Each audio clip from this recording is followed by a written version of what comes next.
ही गद्दार अञा ज़िंदा है। लगे तो सोट चाकर जी गोली तोखे असर कोन कयो। हाणे मां तोखे अहिड़ी मौत जी निंड सुम्हारींदसि जो तोखे फथकण जो मौक़ो बि कोन मिलंदो। न दिलावर न, हाणे ही असांजो गद्दार जाबिर सां गद्दारी कंदो ऐं असांखे उन ताईं ही पुॼाईंदो। की मुनीर पुॼाईंदे न? न सोट, हिन बेनिमके ते एतबार करणु ग़लति हूंदो। ही जेकॾहिं असां सां गॾु हूंदो न त हीअ असांजे पुठियां ई वार कंदो। सोट मां त चवां थो हिनखे हिते ई पूरो करणु खपे। मञा थो दिलावर, मञा थो। मूंखां वॾी ग़लती थी आहे। मूं तव्हांजो साथ छॾे जाबिर जो साथ ॾिनो। बाबला साईं, मूंखे हिकिड़ो मौक़ो ॾियो, मां तव्हांजो साथ ॾेई जाबिर खे पकड़ाईंदुसि। सोट मूंखे लॻे थो त हिन जेका ॻाल्हि कई आहे दिलि सां कई आहे, मुनाफ़िक़त खां हटी करे।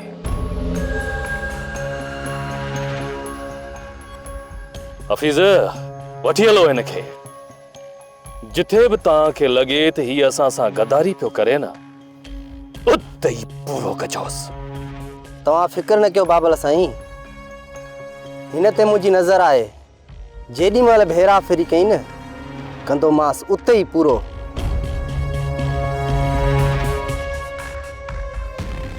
सोटे हिन नांग ते एतबार करणु सही न हूंदो। मञा थो सोट, पर ही कुझु ॾींहुं जाबिर सां गॾु रहियो आहे। जेकॾहिं सचाई कंदो न त असांखे जाबिर ताईं पहुचाए सघे थो।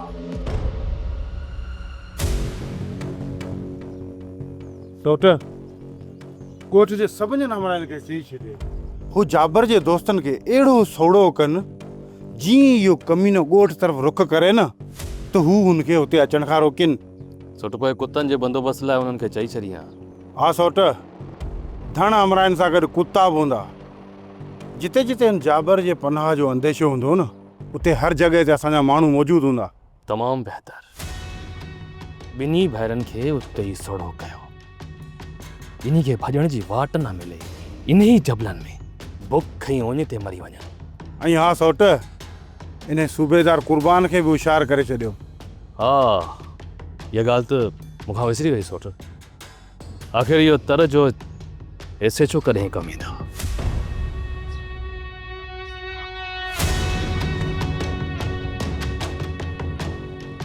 सूबेदार साहब, चाकर खान असां ग़रीबनि खे कीअं यादि कयो अथव? सूबेदार साहब, छा कजे, मसलो ई कुझु अहिड़ो आहे।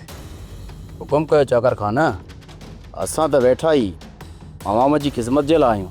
सूबेदार साहब, असांजे तर में कासिम ऐं जाबिर जा जेके बि यार दोस्त आहिनि न, उन्हनि सभिनी ते कड़ो चाढ़ियो ऐं इन जो रिज़ल्ट मूंखे हिकिड़े ॾींहं में ई घुरिजे।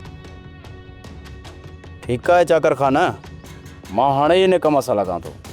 ठीकु आहे सूबेदार साहब, मूंखे तव्हांजी कॉल जो इंतज़ारु रहंदो। हा हा, मां तव्हांखे हिकु मिंट जी ख़बर ॾींदुसि। इसाक, हाणे पंहिंजी तयारी कयो। जाबिर जे हर साथीअ ते नज़र रखणी आहे। ओके सर, असांजा जवान अलर्ट बीठा आहिनि।